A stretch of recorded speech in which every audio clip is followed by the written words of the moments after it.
Hey everybody, this is Deb with Truthification Chronicles, and I came across this post on 8chan and I really wanted to share it with you. This is by an Anon who has a theory about what's going on with all of this investigation. And his theory basically is that military intelligence has been legally investigating on the FBI's behalf. So let me get into it and then we can discuss it. The source for this, which means the source, the document that he's getting this from, is from this website. And I will put the links down below, just like I always do, and you can read through this on your own. Anyway, that's where it comes from, so that's where he's getting this information. First, a few old Q drops to refresh our memories, and I know some of you are not Q fans, but humor me on this because it does come into play as we go on with the rest of it. Q has told us military intelligence versus FBI, CIA, NSA. This is how he worded it, so this is direct quotes from Q's post. No approval or congressional oversight. Under what article can the president impose military intelligence takeover investigations for the three-letter agencies? And three-letter agencies are like FBI, DOJ, CIA. Why is Antifa allowed to operate? Military intelligence reference above is the absolute biggest inside drop this board will ever receive. Now, think about why Antifa plays right into the plan. How can we listen in, track, and monitor American citizens, bad actors? What must we legally demonstrate in order to gain such warrants? FISA? Do we trust the FISA judges? Military intel? Now let's see how all this fits together. Now, who can't we trust? Rosenstein, Mueller, corrupt, leaky FBI, corrupt, leaky DOJ, and corrupt partisan judges. Now, you've heard me saying all along that we have to have these three elements in order to convict, because the FBI investigates federal crimes, the DOJ prosecutes federal crimes, and the judges will adjudicate those cases. So, if any one of those levels has dishonest people in it, corrupt people, then you're going to have a problem getting anyone through the system and actually having a conviction. That's what has to be addressed. Now, we know we can't trust these things because so many at the top of the FBI have been fired or removed from power. And the DOJ has lost several people too because they've been investigated as well. Now, with the FBI and the DOJ, I just want to clarify, there are some very good people in there who are working hard and who are standing against the corruption. But there are also bad actors. There's a lot of deep state players who have been inserted into those two departments specifically because that's how they keep their own deep state actors from being prosecuted. So, yeah, they've been taken in. All right. Now, who can we trust? Well, Sessions, Huber, Horowitz, Wray, military intelligence. So, what is everyone's role in this movie?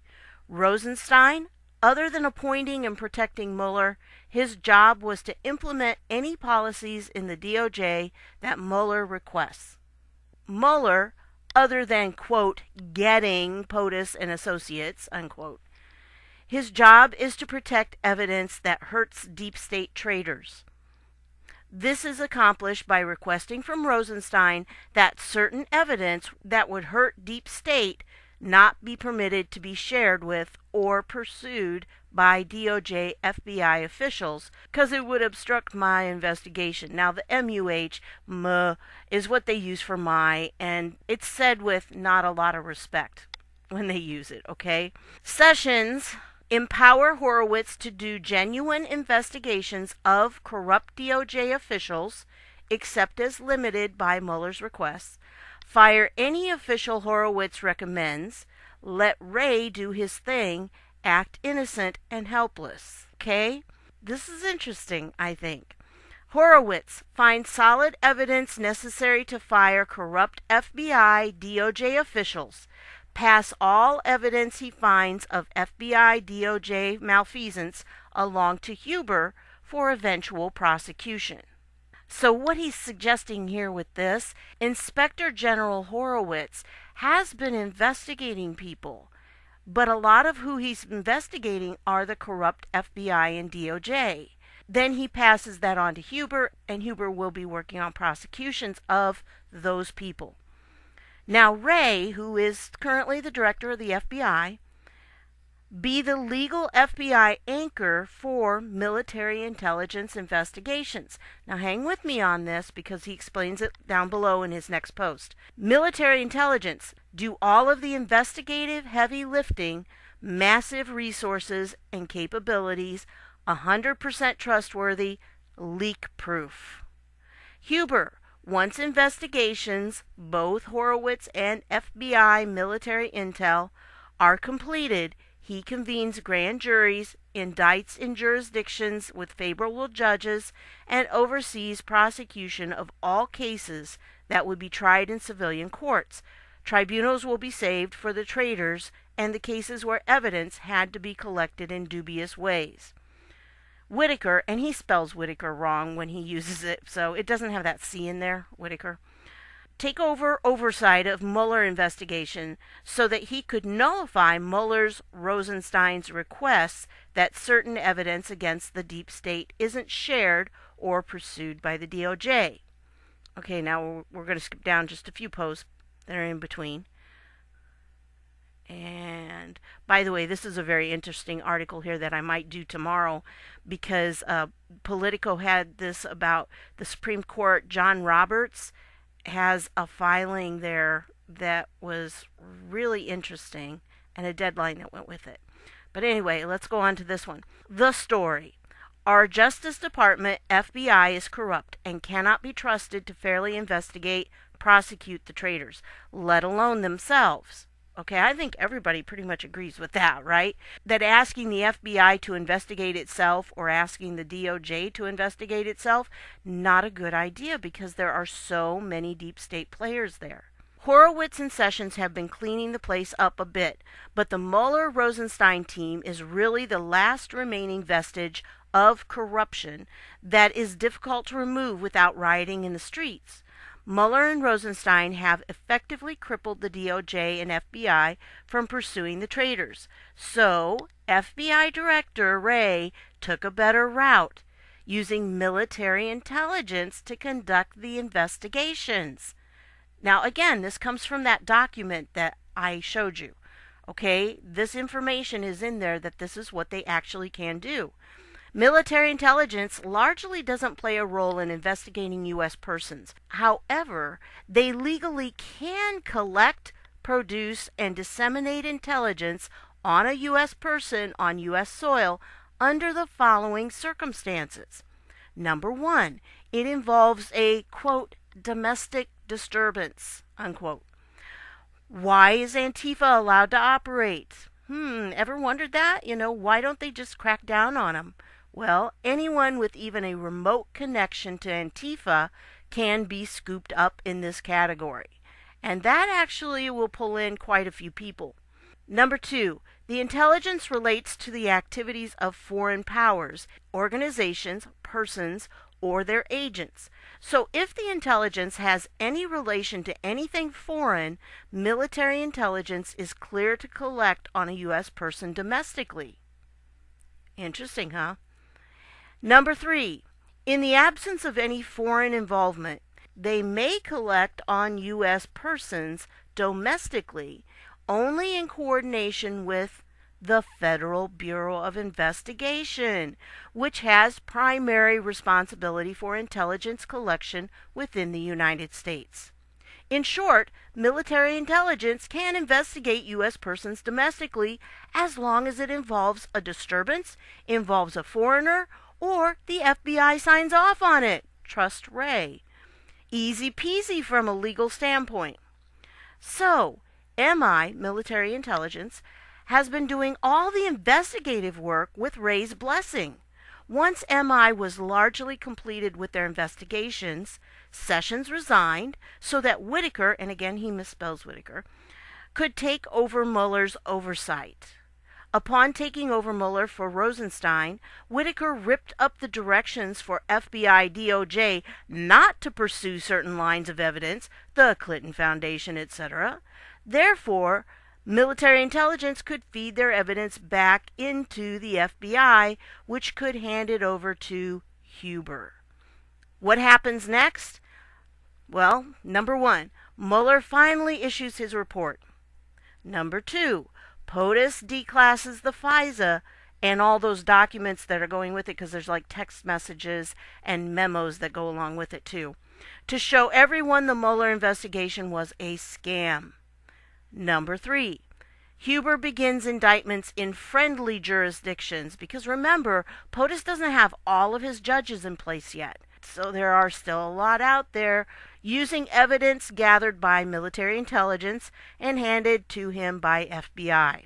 Number four, military tribunals formed for cases that don't go before civilian courts.